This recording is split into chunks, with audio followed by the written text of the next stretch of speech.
to Jake Jackets.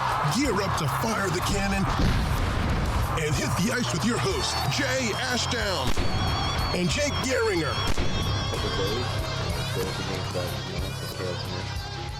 Would be nice if the Cats could fucking win a game. yeah, you're not wrong. Oh boy.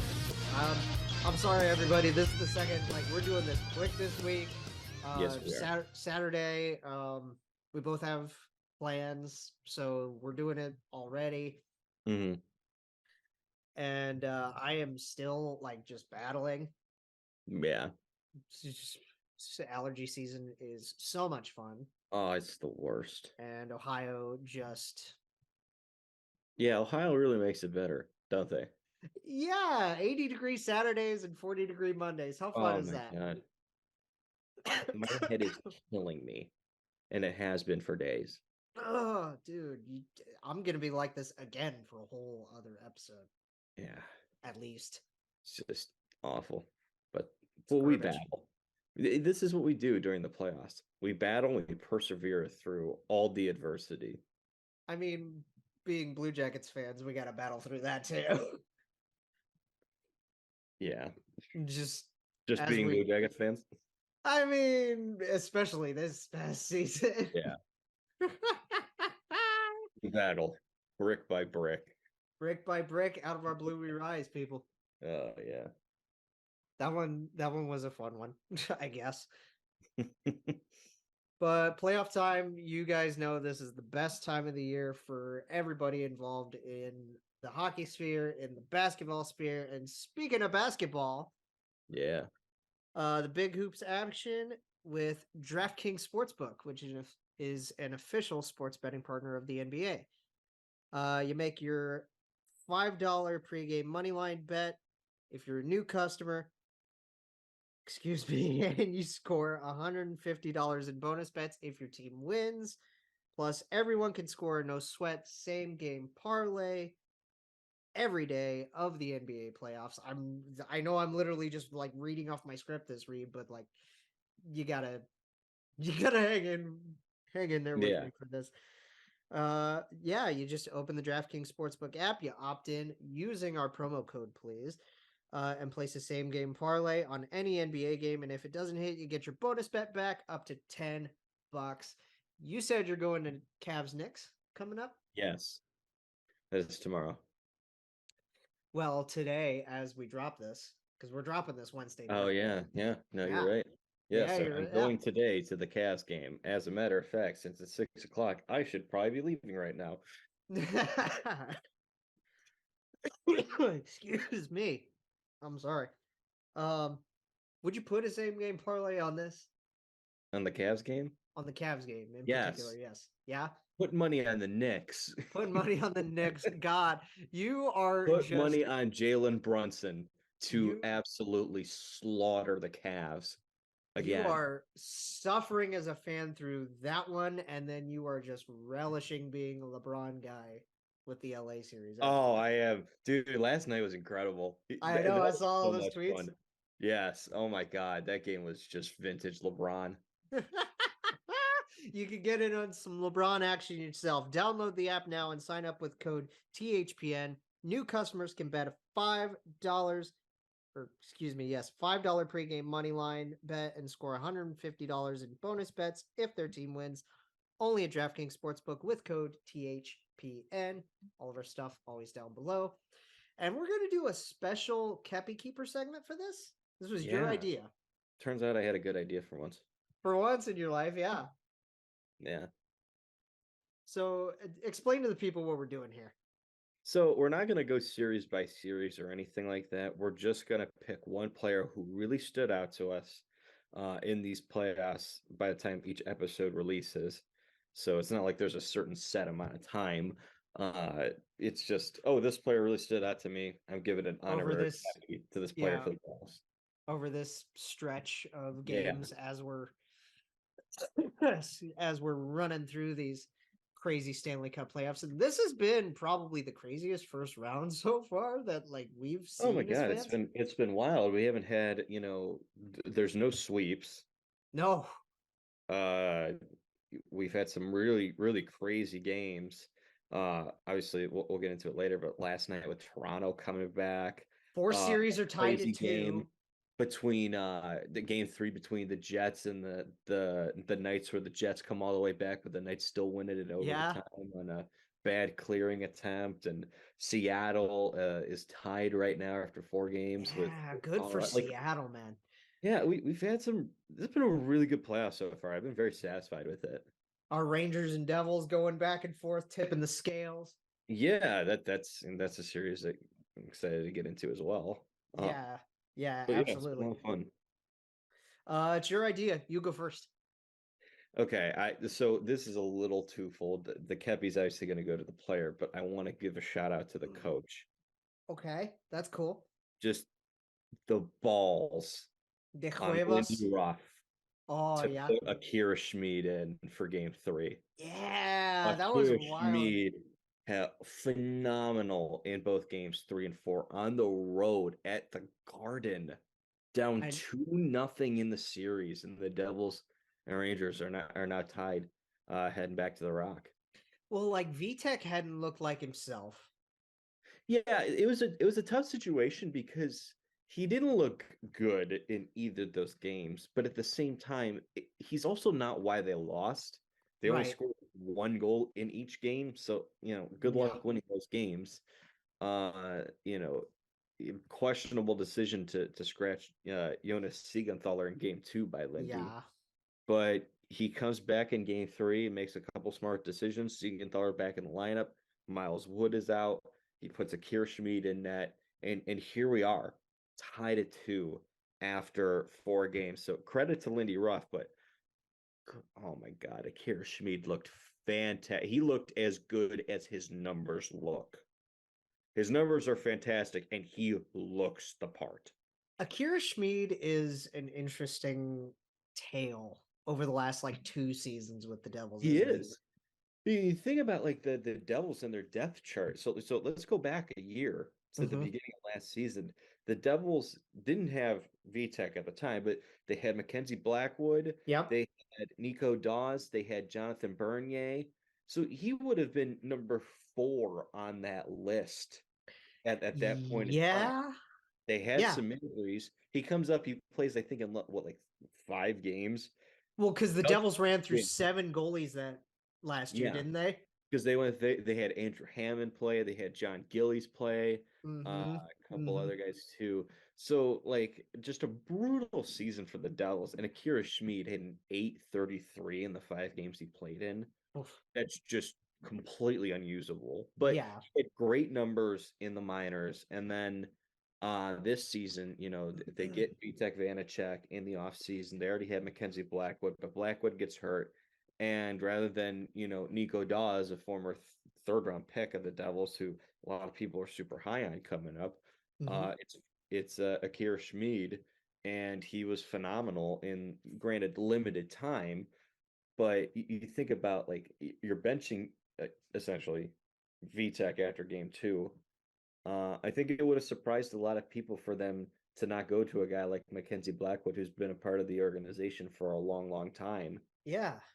So it's not just the decision to go away from VTech; it's the decision to specifically pick Akira Schmid over a guy like Blackwood as well, because you definitely could have made a case that Mackenzie could have gotten a start there too. Right. I like the pick though, because like Akira totally turns his game around. Yeah, totally. After like it's just last year One being a day. complete nightmare for the Devils in general, and then this year they just flipped the script like completely. Mm-hmm. And Akira was, a nice supporting piece in that. So he only started 14 games this year for the Devils. That's the other thing. Like 14 games, it's not a lot. Mm-hmm. He went 9-5-2 with the 922 and a 922. 213 with a shutout. And so far in these playoffs, 2-0, 0.91 goals against average, 966 save percentage. Oh my goodness. That is one hell of a turnaround for Akira Schmid, and I love the pick.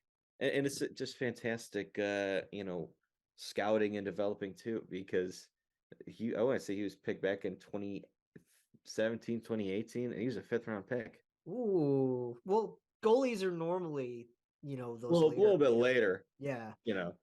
but still, 5th-round pick this young from overseas, already making this kind of mark is really impressive. So good on the Devils and good on Akira Schmid. Shout outs to our boys and your girl. Yep. As always with the Devil stuff. Mine, as you can see, I'm repping a team from each conference. Mm-hmm. And one's gonna go to one in the jersey. It's not the dude on the jersey. I was gonna say, I Which think I is- know who this is gonna go to. It's crazily not the dude on the jersey, which I'm a huge Mitch Marner guy through and through. And If it's the player I think you're gonna pick, I also consider giving this player the nod here. It's going to Big Roar. It's going to Ryan O'Reilly. Oh, okay. So it wasn't who. No, who were you thinking? Frankly, so this is a guy I've been a little critical of. Mm-hmm. But you know me, I'll admit when they're playing great. Yeah, I think I know where you're going. This is the best Morgan Riley's looked in years. Yes, it has. Mo has been in a series that has Andrei Vasilevsky, Steven Stamkos, Braden Point, Nikita Kucherov, Victor Hedman, and guys on his own team like Austin Matthews, and Johnny, Marner, John Tavares. Willie. Morgan Riley's been the best player in the series. He has, honestly. And objectively speaking, he has been the most impactful, the best player in this series. He's worth that extension through and through.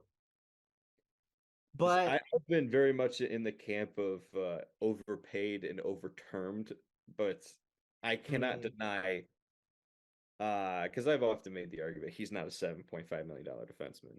He's playing like a $9.5 million defenseman right now. He's been phenomenal. So you're honorarily shouting out Morgan. Yes, absolutely. Mine is going to Ryan O'Reilly, though, because this is why you got him. Yeah. This is precisely the reason you got this dude. You watch Ryan play, and you just watch him skate around. You watch his intelligence with and without the puck. You watch that he's playing with Matthew Nyes, and look at how Matthew Nyes is playing. Matthew Nyes is fantastic. He looks like he just totally belongs, doesn't he? Yeah. And and here's another quick shout out, just because this was the same deal. Shout out to Cookie. Shout out to Nola Chari. I had to. Where'd you get that cookie from? I actually got it at Walmart today. It looks like really a good. 6-pack. It's so good. I'm kind of jealous now. Yeah. To answer the question, would you like a cookie? Yes, I would. But Ryan scoring a game winner or a game tying goal right when they needed it. Yeah. Should we just get into this series first? Do you want to get into the Leafs? I'd love to get into the series first, because I think this is the series we have the most to say about. Well, this is the series we have the most to say about, and it's the one that everybody's talking about right now. It's not lost on me that let's just Maple Leafs. Quick thing. Go ahead. So yes, Ryan O'Reilly and Akira Schmid. Yes. Kepi's for today. Perfect. Love it. I want to say, it's not lost on me that the Leafs are up 3-1 in this series. They look different, bro. They've spent a majority of the time in the series trailing. There's just something that, I feel like the fan base had this in them where they've been able to kind of play from behind. They had the Game 5 win last year against Tampa, where they came from behind. Austin Matthews scored that goal and had the windmill celebration, and it seemed like Toronto was going to do it. They struggled with holding leads. They had the 3-0 comeback. The comeback against us in the bubble, yes. It's again, I'm not saying it's intentional, but it's not lost on me.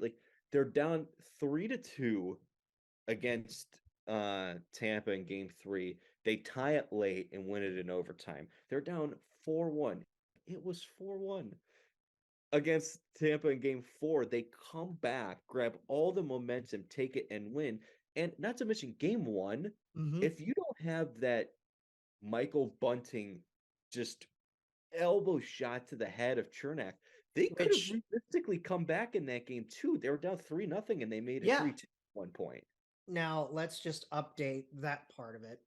So Bunting is eligible to come back for game 5. If he's in game 5, if he's in the lineup, you do not take Matthew Nyes out. God no. Here's who goes out? Nobody. I'm not putting him back in the lineup. No, I don't see it. I don't. Why would you? If it ain't broke, don't fix it, right? Yeah. I don't know, like, because Michael Bunting is one of these polarizing, impactful rats, right? Yes. Whose powers have been almost taken from him by the fucking officials. And we can talk about the officiating like as a blanket statement. This has been an issue all year long with this guy. Yeah, I mean, like, we know he's a motor mouth. We know he yaps it up all the time. And it was the same thing with Kadri, where like you have this guy who is, a little bit of a rat, but they play with that edge and they're super talented. And when they're super young, they get all the calls in their favor early on. I wouldn't call Kadri a rat. I mean, he's got that edge to his game. He's got the edge. He's got the edge to it, but he's not like a rat. He's not a Kachuk. He's not a Marchand. He's not a Bunting. Yeah, maybe not like that, but like he's always had that sort of edge to him. He plays that. Yeah. Point. But like the ultimate thing here is early on in their careers, they got all the calls going in their favor. And once the trend was noticed, the league went completely out of their way to never give them a fucking call again. No, he can't draw for shit anymore, which is ridiculous. And it's pissing him off, and it's just eating away at him. And the second that you see it bothering, it's like that's what gave Tampa kind of the win in game 1. I think that's what triggered that head hit. It is what triggered that head hit. That's exactly what triggered that head hit, is it not? If you put him back into the lineup in game 5, you're playing with fire. You're absolutely it's a huge risk to do that. Because Tampa is pissed at him because of the hit, so they're going to be going after him, and there has been nothing that is encouraging to make you think that you're going to get a call your way with this player. So why even bother doing that? You're just putting yourself at risk to play a guy in the bottom 6. So here's what I think, right? Yeah. I think you're right. Where if it ain't broke, don't fix it. Right?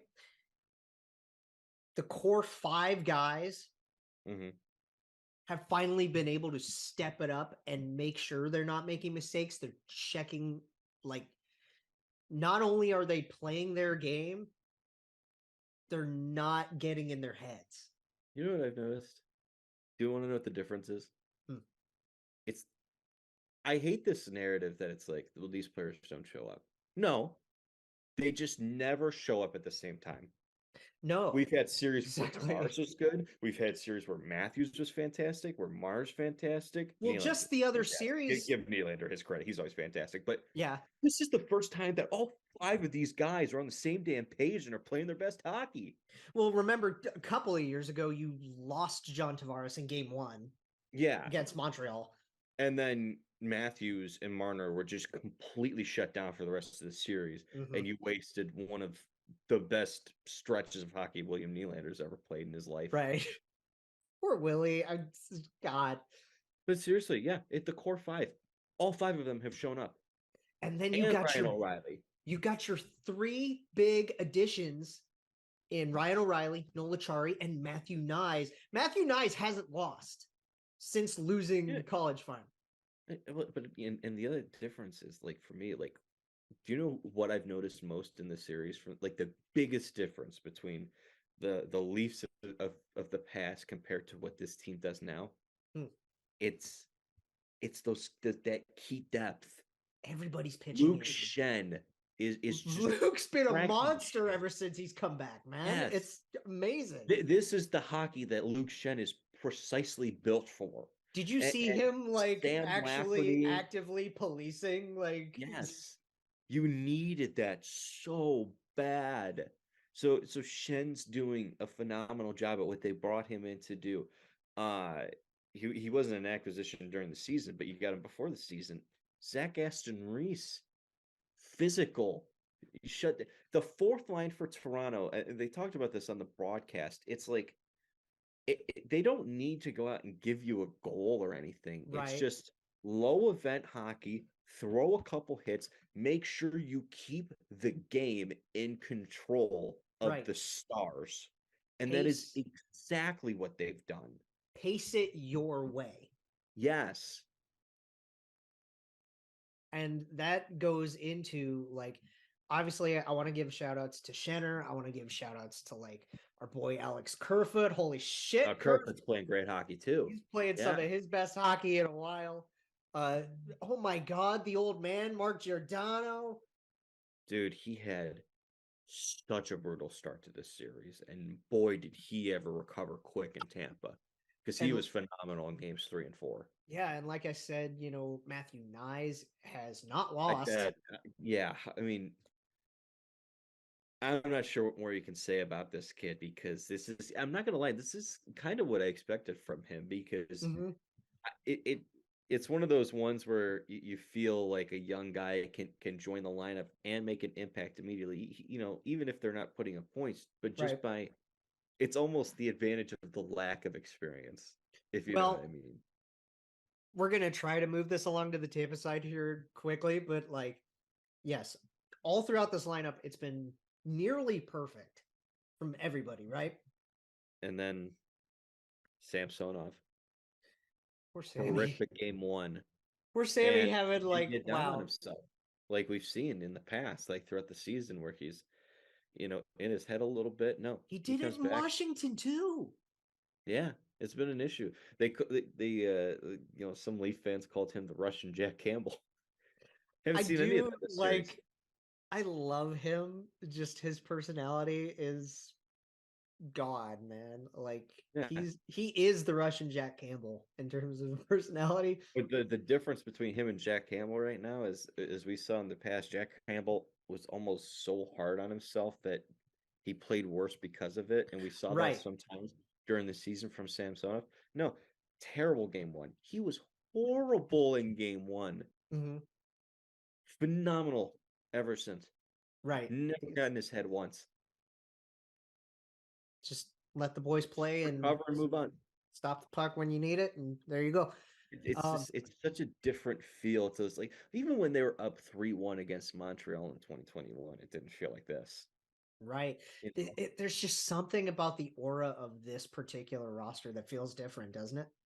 Yeah, because it feels like the sense of urgency has been there so much, and getting guys who are winners, who've done this before. The home ice helps Ryan so O'Reilly's much. got cups. Yeah, Nola Chari's been to a final before. Like, those moves were so. Ryan O'Reilly's got a Conn Smythe, bro.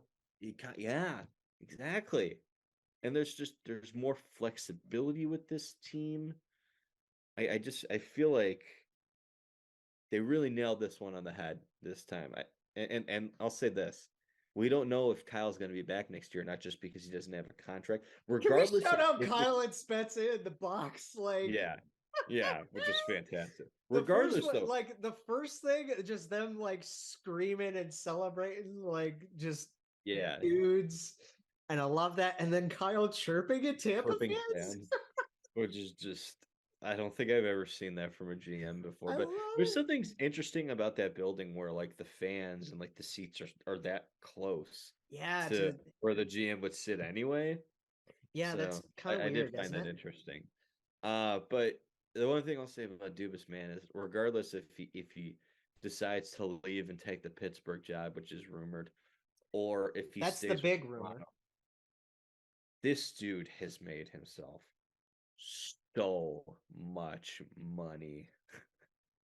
I feel If like they can win this series, and who knows, whatever else is a bonus moving forward from there, he will have earned himself so much money from this.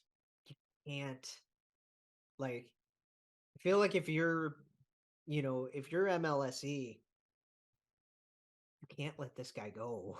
Even Yeah, after I mean, what's if going they on. make Like some sort of deep run, you can't let that go.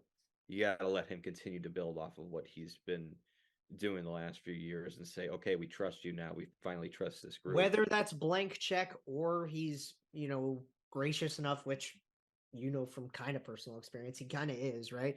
To Dude, maybe take a I pay think he cut. wants his money though. Get his No, money. I'm sure he does. Here's the thing: it's not like it's gonna affect the team. You know what I mean? It's not like, oh, you give this guy your GM, it counts against the salary cap. You know what I mean? Exactly, right. You're Yeah, MLSD. You can write this guy a blank fucking check. It's not gonna matter. right. Then again, you are also going up against an ownership group like Fenway Sports now. Now that Yeah, they own Pittsburgh, it's like, might get a little bit of a bidding war. So, do we want to get to the Tampa side of this? I was gonna say, yeah, just real quick hitting the Tampa side, the mind games between Keefe and Cooper, bro. It's crazy. It's nuts. I think I don't I think think we Cooper. should kind of start there. It's like, I don't think Cooper's coached poorly in this series at all, but no, for the first time since 2019, he's not getting goaltending from Andrei Vasilevsky. he looks scared. That O'Reilly goal, like we give O'Reilly credit, and obviously we should because he's there in the 30 area at the front of the net and he's able to get the shot off. But Vasilevsky is huge, and he looked so small in the net for that. He looks human, dude. Yeah. We've never seen him look this human in any playoff series. Like the Well, the last most time, human we well, saw him look was probably last year against the Leafs, but they persevered because he played well in games 6 and 7. But the last time we saw him really look human was 2019. yeah, this is like the first time we've seen it be this bad since the sweep, right? I get this sense that this team is just exhausted. Yeah, They're yeah. beat up. They've got injuries. They're exhausted, and I feel like Back-to-back as great of a championships and coach, another run to the final. as great of a coach as John Cooper is, and I think he's going to be in Tampa for a long, long time. But I don't Oh, want to he's not suggest leaving. No. he's. When I say this, I don't want to say like he's lost it permanently. But I feel like as far as this season's concerned, Mm-hmm. I feel like he's lost his fastball. I don't know what route he can take going from here moving forward that can get this team back on track because we've seen so many different times, different tactics he's used with his Mm-hmm. teams through the media to kind of motivate them. And he's taken several different approaches and he's just not getting the results. And you can just tell this team is beat up, They're gassed. tired, and they're just not getting the superhuman goaltending from Vasilevsky. So I'm not Well, you like have the series isn't over, but no. it feels like it. In terms of their individual players, though, Stammer's doing fine. Point's doing his thing. Kucherov looks great. Coochie, that's in Carolina. Yeah. Kucherov is just fine. He's underratedly dirty still, like weirdly, like Yeah. eh. Did you see Brandon Hagel's comments? Which ones? Uh, I think it was the one that was just making rounds. Like, I thought we could do this kind of thing. I thought we had him. Oh, I didn't see that. Thought it was like had him but didn't have him kind of thing. Or I can't remember. It's been God. Maybe I'm just exhausted as they are. Because I can't remember the quote quite correctly. But Hagel being newer to this team, it's like it's weird for a guy like him to say that. Yeah, he is new to it, and I think this does have kind of a different feel to it. Whereas like last year, like I didn't think they were out of it against the Rangers, right? Mm-hmm. We didn't think that they ended up losing to Colorado, but we didn't think they were going to get like swept or anything like that, even after losing Right. to in Colorado. Like you never want to count out the Lightning, No. but there's just a different feel to it. Yeah, there's just I don't know what it is.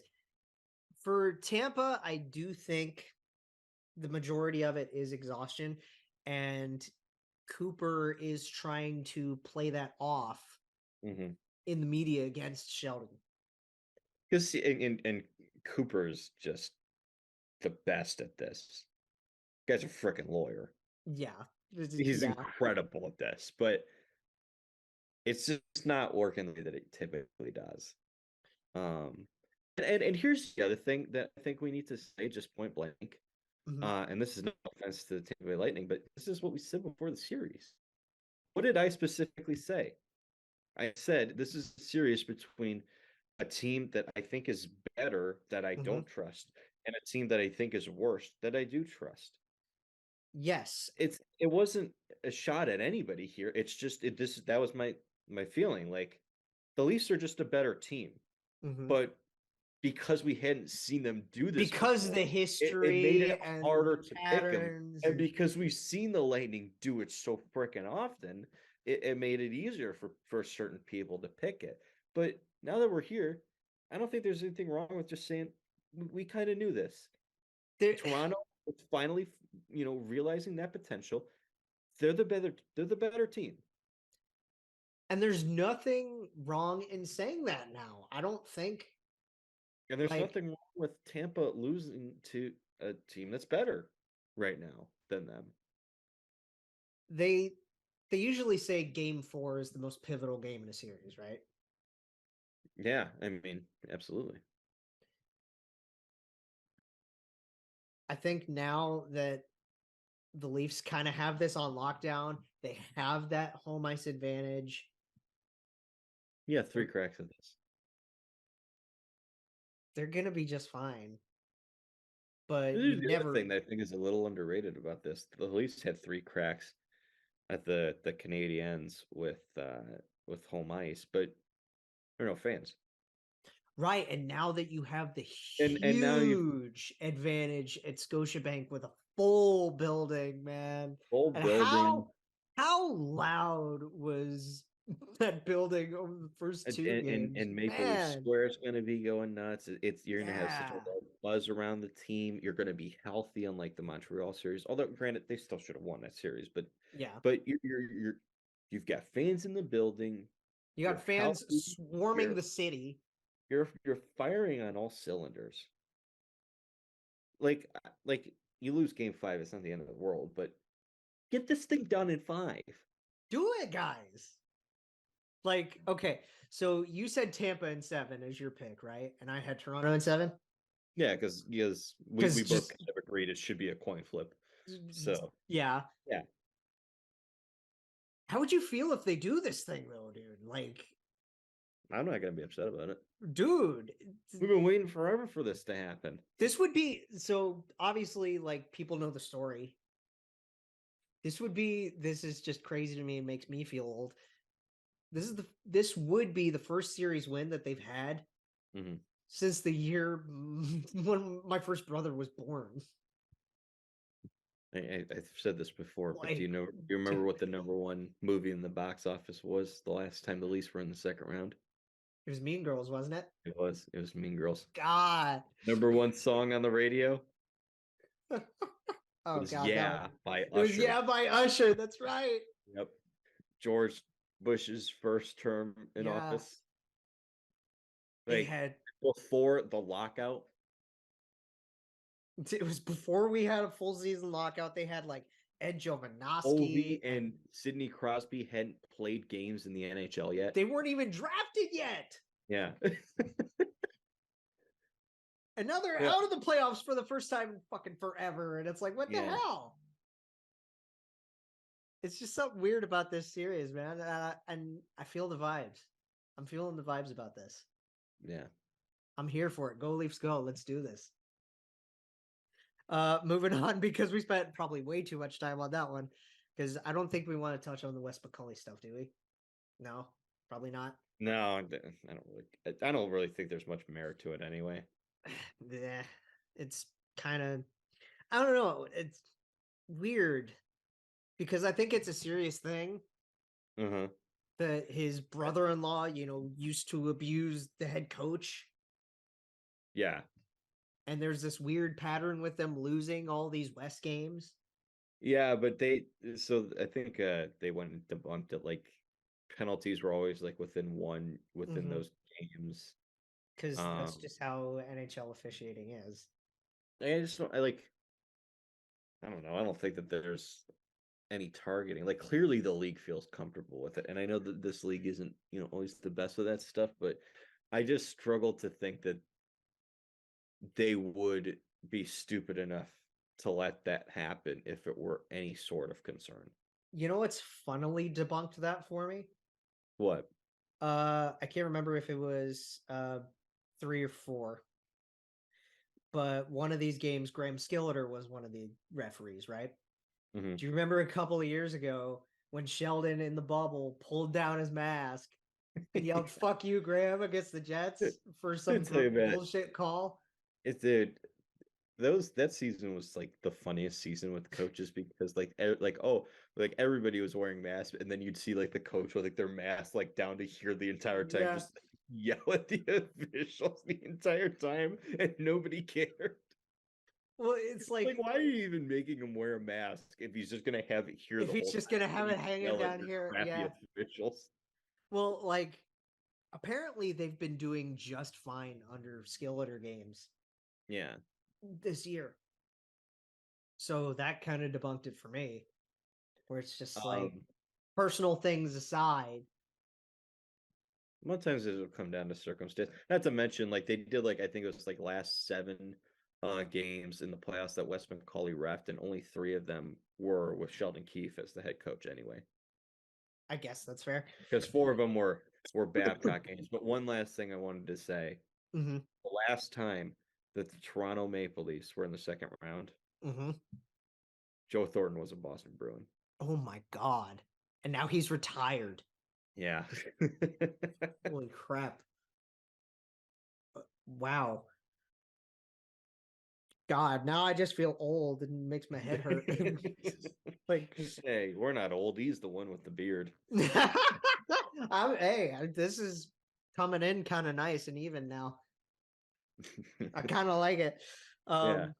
Let's go to the Sebastian Aho battle, Canes and Isles. I mean, this is going precisely as predicted. Yes. I think I said Canes at 5, right?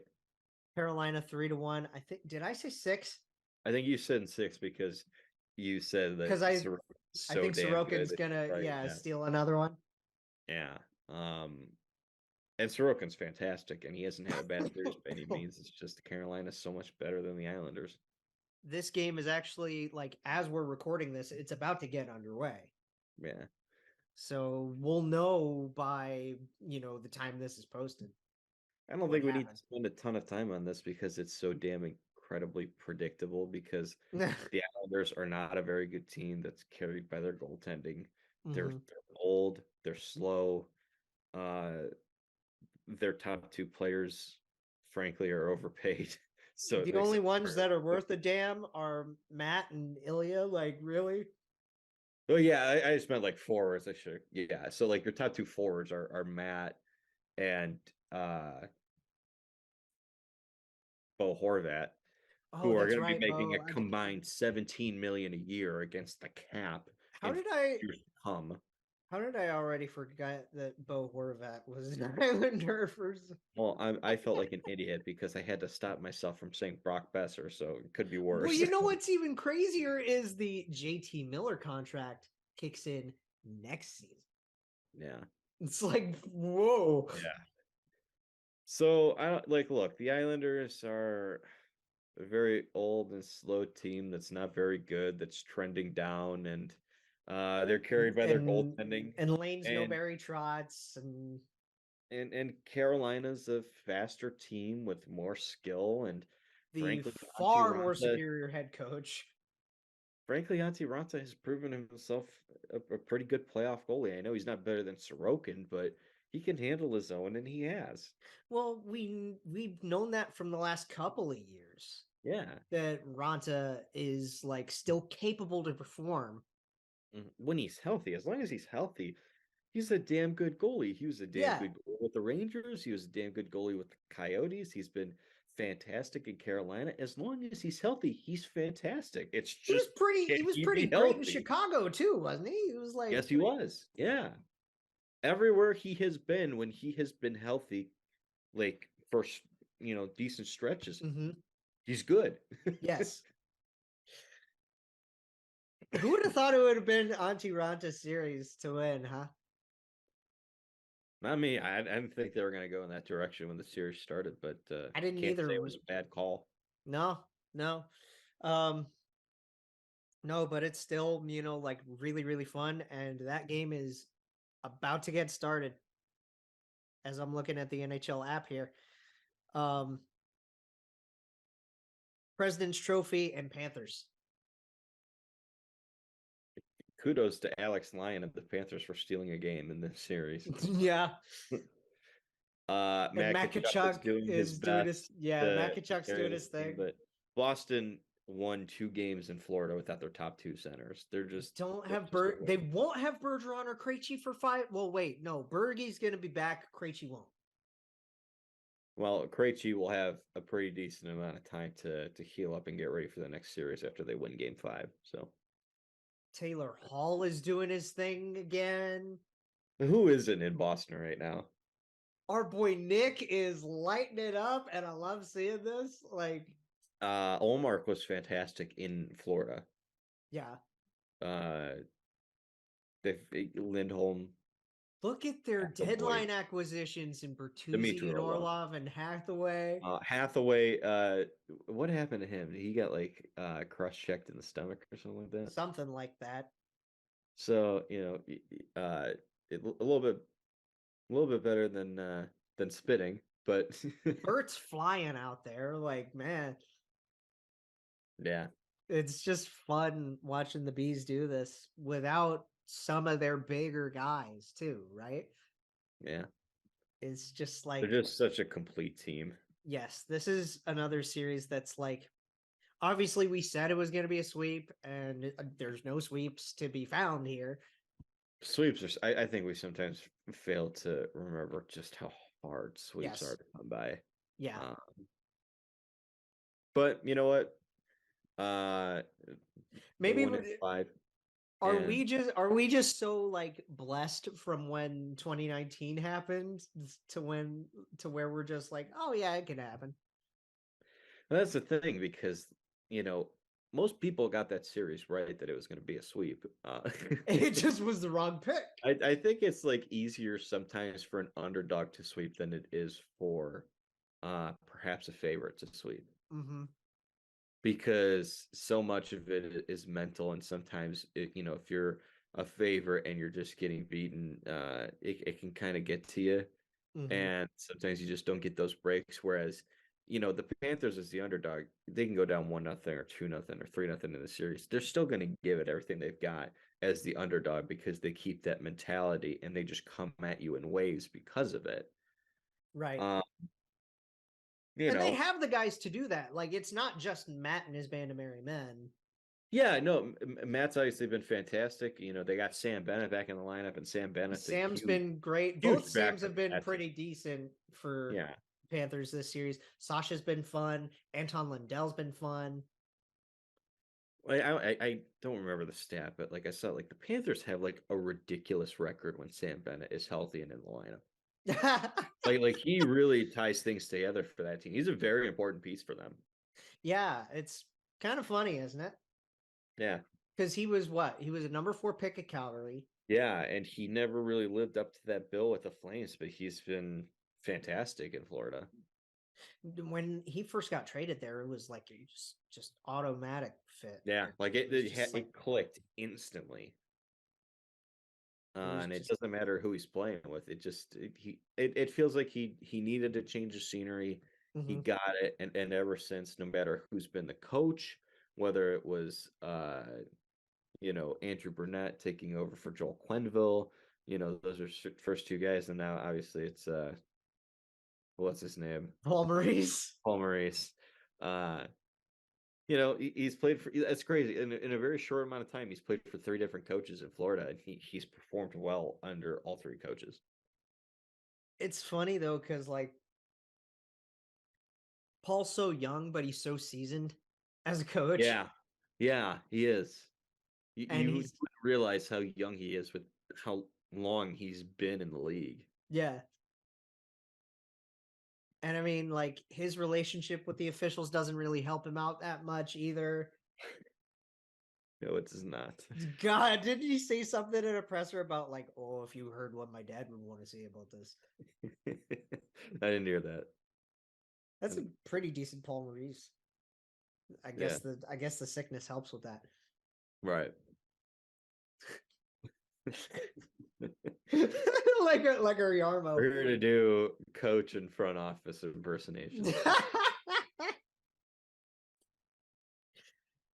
Oh man, that's great. But yeah, I think the Bees still kind of have this in the bag, don't they? Yeah, I think it's just about over. I mean, just got to grin and bear it through the Jack Edwards stuff, right? Well, it's not really going to make an impact anymore once they get to the second round. We'll get all the national broadcasts, so get some Brendan Burke in there. The best is. Oh man, let's go down the Hudson River. Let's go to this fun thing. So the Rangers absolutely smoked the Devils for 2 straight games. The exact same score. 5-1 in both games. Like, wow. Just run them out of their own building. Chris Kreider eating everybody's lunch money. Oh my God, he's eaten everybody alive this series. He is the Rangers' playoff leader in goals. Yeah. With what, 39 now? Yeah. It's just ultimate playoff performer. That's so crazy thinking about an original 6 team and your playoff leader in goals is the guy that you currently have. Yeah. And it's not really a star or anything like that. Well, Chris is... He's a good player. He's just not like a star player, Like he's not a Panarin. He's not a Tarasenko. Yeah. So, which is funny because you bring in Tarasenko and Kane. You bring in Tara and Kane as complementary pieces. Yeah, and I haven't really liked how they've used Patrick Kane in these last few games.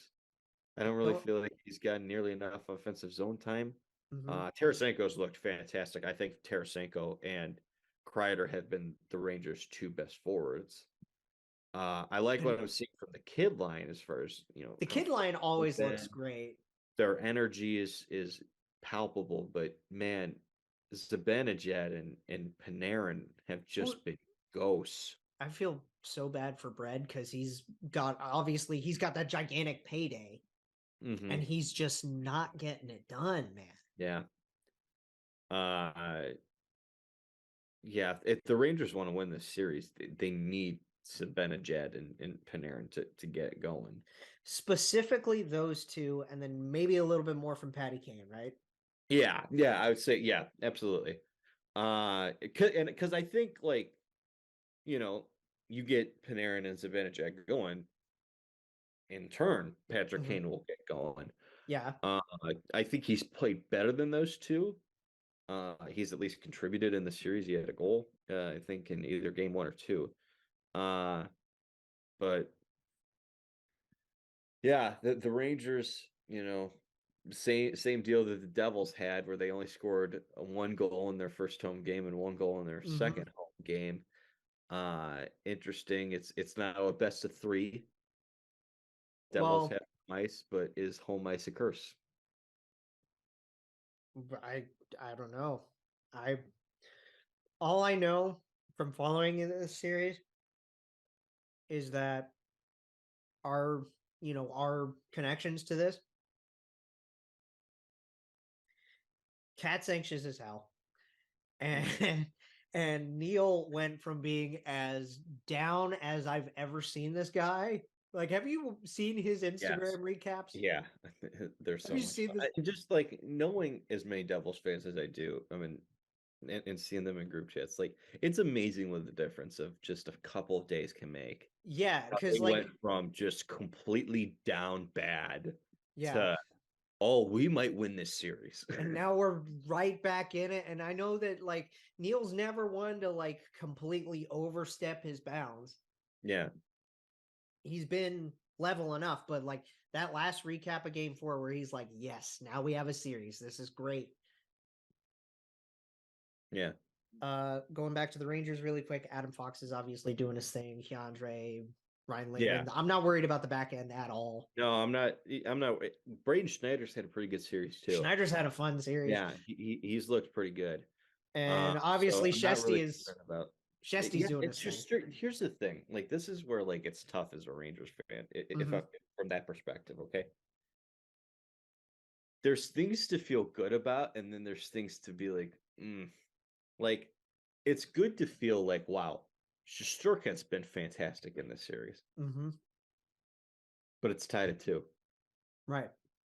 He has allowed 1, 1, 2, 2. Dude. How on earth is this series tied? I don't know. That's where I would be concerned. Like both optimism and pessimism at the same time. Like, man, he's playing great.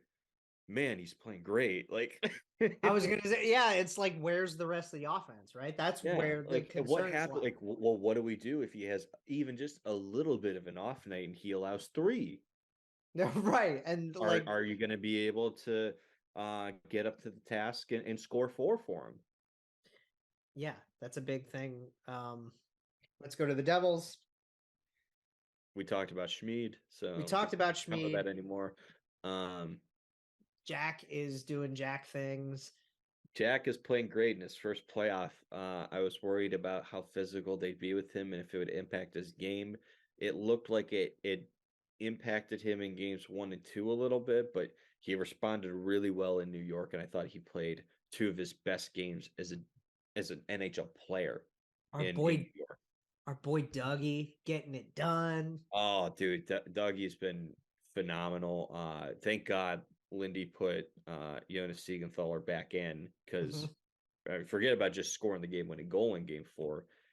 He was massive in games 3 and 4 down the stretch, just defensively. They Right. like I don't know if you had a chance to watch Game 4, man. Like when the Devils took the lead, they did exactly what the Rangers did in games 1 and 2, and we saw the Rangers do so often last year in the playoffs, where they just clogged the neutral zone in the middle of the ice, and the Rangers could do nothing against them. They struggled to get into the zone. They struggled to set anything up. They had zero momentum towards the end of the game to even try and attempt to get a tying goal. I'm not gonna lie. I haven't been able to watch a damn thing. Right. Hey, you've been busy. Work is killing me, man. But that's like the thing I've noticed is like that's like I think the theme of this series is when a team has a lead in this series and you got time winding down a little bit, neither team has been able to get anything going trailing. If you score first in this series, you're probably going to win. Yeah. It's funny because I saw this meme on Instagram about the Eastern Conference playoffs in a nutshell. And it was just like through the first couple of games, and the Rangers Devils one was just like the Rangers shooting down the Devils with a gun. Yeah. And now they've picked it right back up, and it's like, ooh, it's getting spicy. This is going to be interesting. It's going to be fun. Let's head out west. Let's go to the one that could wrap up soon. This game's not until Thursday, which the scheduling is really weird because of the building availabilities. Yes. for a lot of these. Like I know Scotiabank in particular has like a concert going on, and that's why they're not playing until Thursday. Well, this didn't affect the Rangers as much as it affected the Knicks, but Cavs Knicks had 2 3-day delays in between games so they Right. could accommodate Madison Square Garden, because this past weekend it was Rangers Knicks. Oof. So it was tough for them to kind of put that all together. And then like crypto has like 3 teams Oh going my on God, through you've the got the playoffs right Clippers now. and the Lakers and like the And the Kings. Kings, Oh, and that's it's like, woo. all over the place. But we'll Poor see people when this. scheduling out the crypto arena, right? It's like, yeesh. I'm just gonna say this, and I think most people will agree with me. No matter how long it will be, the crypto arena, It's always it will always be Staples. Staples Center. It's Yeah, always Staples. Yes. always. Always Staples Center. But we're going to the one with Game 5 on Thursday. Golden Knights and Jets. Yeah, Jets got off to a good start in the series. But Vegas is Vegas. Vegas is going through Vegas magic, dude. Yeah, Vegas looks the way that they should. Things are coming together for them. Mark Stone looks phenomenal. Jack Jack Eichel looks Eichel, great. yeah, in his first playoff is rising to the occasion. You know, he's been waiting his entire career for this, and Yeah, and he's he's delivering. playing like it. And frankly, I think the story of the series is Laurent Brossoit, former Jet backup. Absolutely. The Jets, the Golden Knights have gone through so many different goalies this season and relied on so many different guys, and they've gotten success from all of them. So Yeah. the fact that, like, if you had told me, like, after, like, say, like mid-March, Well, because we that thought it playoffs was were going going to to be begin, Thompson. and it wasn't going to be Logan Thompson or Aiden Hill. Mm-hmm. But Brossoit's been fantastic. They have 3 goalies they can rely on. Brossoit. Let's go. He's played great. He's playing out of his mind. I thought the Jets played pretty well at home. Martinez is doing good. Petro's doing great on the back end. Yeah, the Jets are giving the Knights a good run for their money. It's just right. It's just they're just not getting enough. And now Scheifele's out. Yeah, and that's a big blow to Winnipeg. I think that series just is about over. But it's not for a lack of effort or No. anything like that. I don't think the Jets have played poorly. It's just I think the Golden Knights are simply just a better team. Well, that's what you usually should get with a 1 seed and a second wild card, right? Exactly. It's just Vegas is that much better constructed, better coached. Mm-hmm. Yeah. It's just what's going on. Let's go to these guys, Seattle and Colorado. Crazy back and forth series. The Kraken come out and win game 1, surprise people. Colorado takes the next Jordan 2. Eberle, man. Jordan Eberle in overtime. I love That it. loves scoring big goals in overtime, doesn't he? Oh man. Such an underrated career. Happy for them. The atmosphere in Seattle for both those games was phenomenal. I mean, those fans showed up. They were loud. The teal rally towels were so cool. Oh, I wish they would do the t-shirts with it just so you could get like full on teal. Just a sea of teal, like just to see a teal would be so cool. Yeah, Seattle fans showed up. They showed out. It's been a fun series. I still think Colorado's going to take this, but man, I've really enjoyed watching the Kraken in this. Yeah, Mac is doing McKinnon things. Cale Makar got suspended for game 5. Yeah, rough hit along the boards. Not great head contact, but at the end of the day, it's the playoffs, so they're not going to be as harsh typically on their rulings. And not to mention, it is their first time offense for Cale Makar because that's not really the kind of player he is. So there's some. Well, that's the funny thing about the argument against the suspensions and the officiating and all of this stuff. With Bunting getting 3 versus Makar getting the 1, I know the arguments for both. But like, it's like precedent, guys. Come on. I agree with the suspensions, to be honest. I understand that some people are upset with Bunting's because in comparison to other suspensions, there's an inconsistency there. but I will always make the case that 2 wrongs don't make a right. Well, the golden rule that Brian Burke says is what? Mm. It's 1 playoff game equals 3 Yeah, regular season games, right? essentially, yeah. And the one thing they'll factor in is like, did you get kicked out of the game? Like, did you get a 5-minute major? Because that might count as, say, half a game, dependent on when you were thrown out.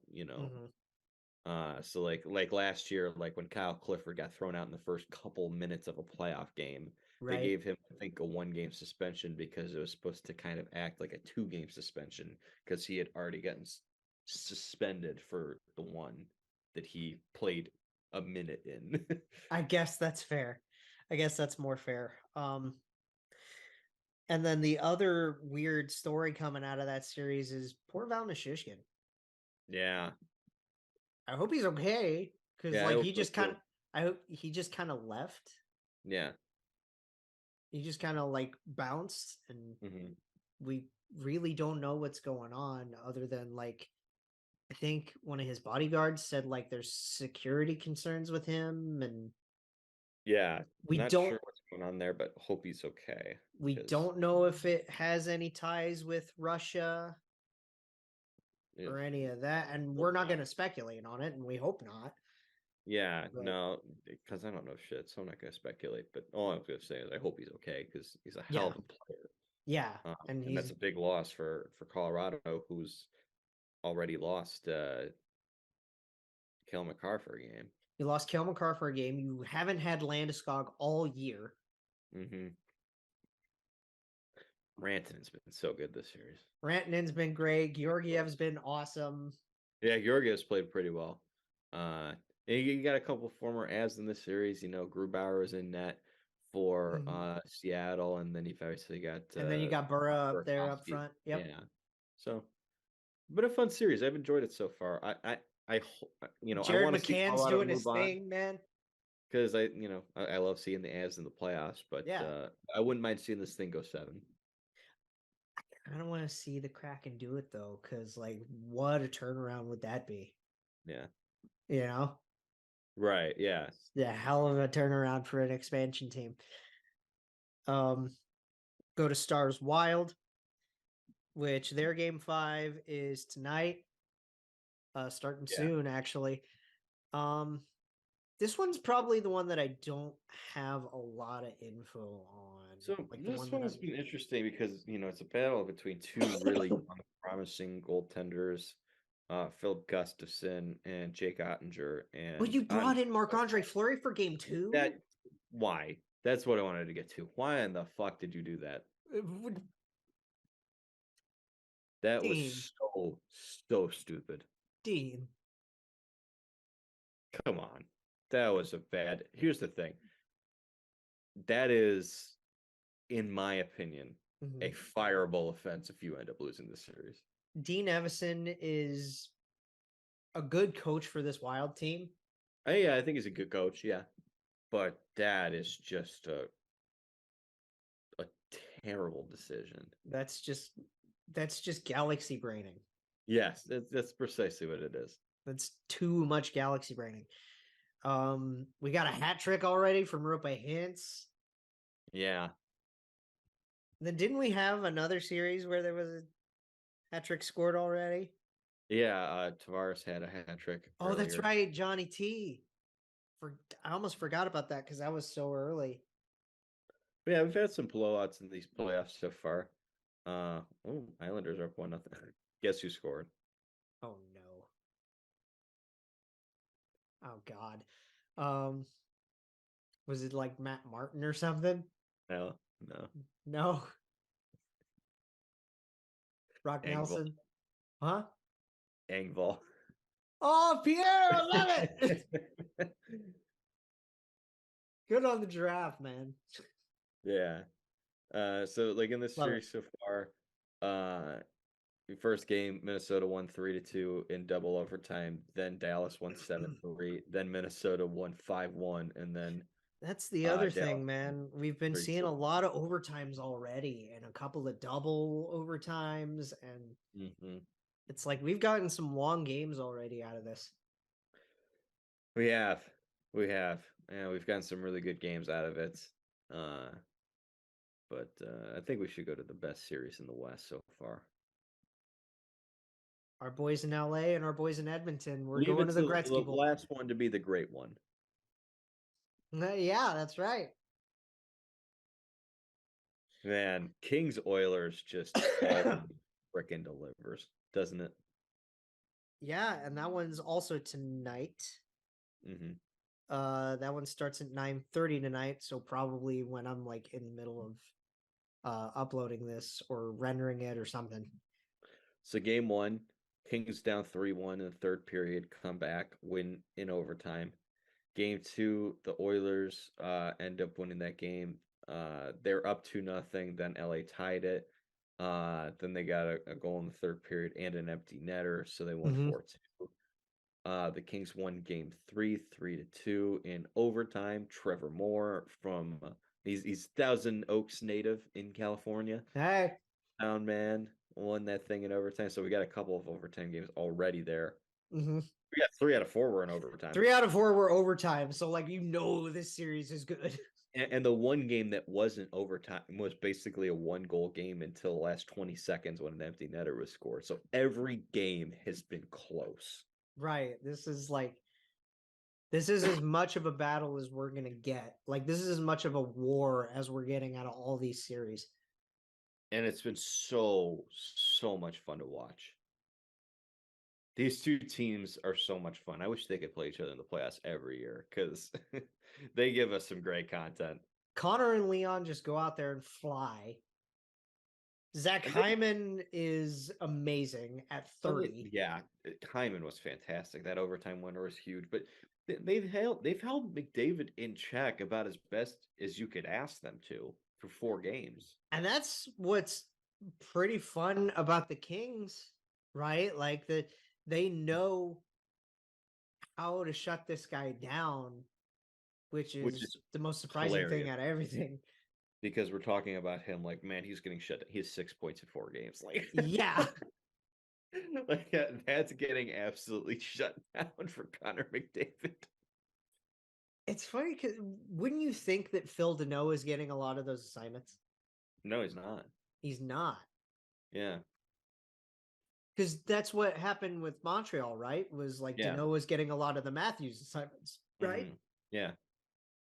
So you would think chance they could put Deneau out against Matthews, they did it. Yeah. And you would think they would do the same thing with Deneau against McDavid. But no, they're not really changing too much of their approach. I just hope our boys Gavi and Corpy are doing all right. Corpy's looked pretty good in the series. Obviously, he didn't have a great game 4 when they blew it, but I think he's looked pretty good, and so is Gavrikov. So I'm rooting for the Kings for that specific reason, but I'm never going to complain if the Oilers win about getting more Connor McDavid in the playoffs. Well, no, and like just the whole 2-headed monster idea of seeing them go on another big run. Also, not to mention, arguably the best defenseman in the playoffs right now in terms of like their play on the ice. Gave credit earlier to Morgan Riley. Mm-hmm. Evan Bouchard is playing out of his goddamn mind right now. That goal that he scored like right in front of the net mouth. Yeah. After that amazing passing play that all 5 of them had. Mm-hmm. What was the idea there? Okay, boys, just make sure Evan's the one to score. Like, yeah. And just how they were just so playing with their food, bro. That's what it is, because they have the ability to do it. Yeah, because that power play, you're running out Connor McDavid and Leon Draisaitl, probably Nuge and Hyman. Yeah, who both had. Who Hyman was a point per game player, and Nuge had over 100 points this year. We had 14 players have 100 points this year, 100 plus. Yeah. And then there's a guy like this guy in Mitchie that was just shy of it. Mm. It's like scoring being this up is crazy, bro. Yeah. And it's really fun. Yeah, I'm very much enjoying it. I hope that we I don't know. The blowouts are fun. I want to see a really like carnival, high scoring, close game. Yeah. You know, Yeah. Like one of those. You I want get to. a nice 7-6 game in overtime or something like that. Yeah, Yeah. nice like 6-5er at least. Yeah. No, I agree. It would be fun. It'd be super, super The fun. Oilers could provide that. Oh yeah. I think the Kings could too. Like they've got absolutely. plenty of offensive weapons with RV and Trevor and Anjay, and like Phil obviously has more of a scoring touch now than he's ever had. It's just like, I don't know. It's really fun watching these playoffs this year, and it's the most unpredictable we've seen. Yeah, no doubt. I don't know, but that's it for us, really. We were just going to talk playoffs, and yeah, we'll talk about some other things when we get the chance next time we meet up, but this was fun to go now over. I will say next time we meet up, we might have something special going on. Exactly. So and it'll probably be second round of the playoffs. So it'll be second round of the playoffs. And we might have a little something for y'all, Columbus fans. A cookie. Shit. Cheers. Cheers. We'll see y'all later. No. I think we should end Jake Jackets, a podcast for fifth liners and all puckheads around. Follow the guys on Twitter at Snake Garinger, GARRINGER, and at by J Ashdown. And subscribe on YouTube or wherever you listen. March on.